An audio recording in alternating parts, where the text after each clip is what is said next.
turisti, cittadini o semplici appassionati, tutti hanno un debole quando vedono una bella macchina.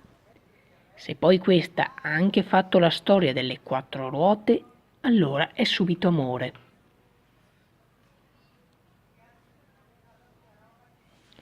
Una trentina di questi esemplari si è riunita oggi in piazza Primo Maggio a Montegrotto Terme per un'iniziativa collegata alla manifestazione Suite Montegrotto.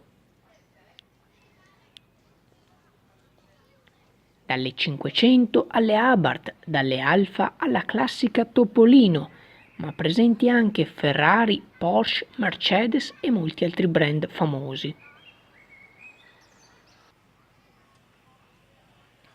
Gli espositori sono stati soddisfatti delle notevoli visite e non si sono sottratti alle domande dei curiosi. Al termine della mostra statica, le quattro ruote hanno fatto poi un giro per la cittadina termale tra rombi e clacson artistici. Swishamer Channel News, Montegrotto Terme.